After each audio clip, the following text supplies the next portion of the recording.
नमस्कार दर्शक बंधु, आज सकाळर 5टी बड़ खबर आसी।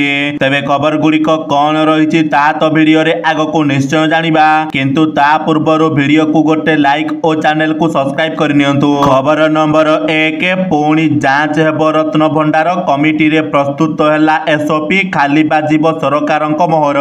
सोमवार बसिथिबा श्रीमंदिर परिचालना कमिटी बैठक रे पुणी रत्न भंडार खोलिबा पई एसओपी प्रस्तुत होइथिबा सूचना दैछन्ति मुख्य प्रशासक अरविंद पाढ़ी। एने मुख्य प्रशासक कहिसंति बैठक रे रत्न भंडार मरामती पूर्वरु जांच करा जिबाकु एसओपी प्रस्तुत होइछे।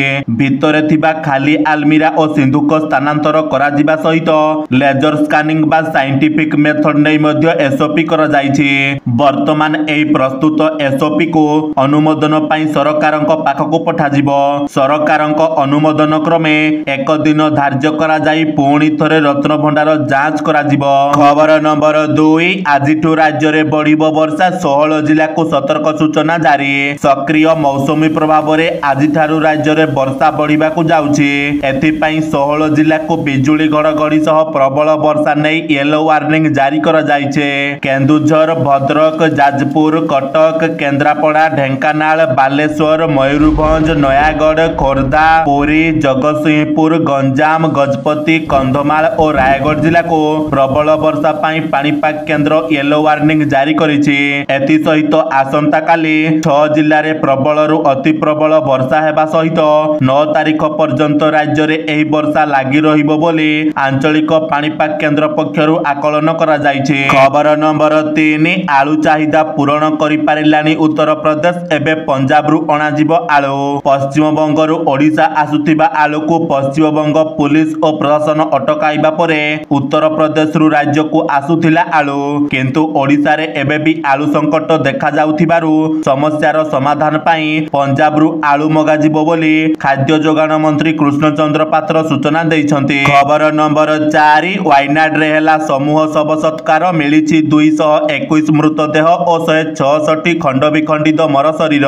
वायनाड रे होइथिबा भयंकर भूस्खलन रे मृत्यु संख्या 350 टपिथिबा बेले एहारी मध्यरे अनेक अचिन्ना शव रहिछि, जहाकु जिला प्रशासन पक्षरु समूह सत्कार करा जाइछि। केरल राजस्व मंत्री को सूचना अनुसार 221 जनकर मृतदेह उद्धार करा जाइछि। एहा सह 166 खंड विखंडित मर शरीर मध्य उद्धार करा जाइछि। एथिरे थिबा अचिन्ना शव गुड़िकर एकाठी सत्कार करा जाइछि। विभिन्न धर्म अनुଯାयी मंत्र पाठ करा जाई एही शव सत्कार करा जाइछि। सेपटे एबे भी 1800 रु अधिक उद्धारकारी उद्धार कार्य रे शामिल होइछन्ति। अत्याधुनिक जंत्रपाति सह उद्धार कार्य रे ड्रोन रो मध्य सहाय्य निया जाउछि। खबर नंबर 5, मद नीति रे हेबो व्यापक परिवर्तन, न मानिले हेबो दृढ़ कार्यानुष्ठान। राज्य रे प्रथम थर सरकार करिबा परे निजस्व मद नीति आनिबा को जाउछन्ति मोहन सरकार। अगस्त 31 तारिख पर्यंत पुराना नीति रे प्रचलित हार रे विभिन्न फी सह गाइडलाइन कार्य करिबो। एहा परे बीजेपी सरकार नुआ मद नीति आनिबे। तेबे नुआ मद नीति रे विशेष करी चोरा मद कारोबार को संपूर्ण भावे बंद करिबा पई व्यवस्था करा जिवो। ग्रामांचल रे नुआ मद दुकान खोलिबा उपरे कटकणा लगा जिवो। तापरे पर्यायक्रमे मद दुकान ह्रास पई निष्पत्ति निया जिवो बोली पूर्वतन अबकारी कमिशनर सूचना दैछन्ति। एति सहित जेउ माने एही नुआ नीति को न मानिबे तांको विरोध रे दृढ़ कार्यानुष्ठान ग्रहण करा जिवो बोली मध्य से गणमाध्यम को सूचना दैछन्ति।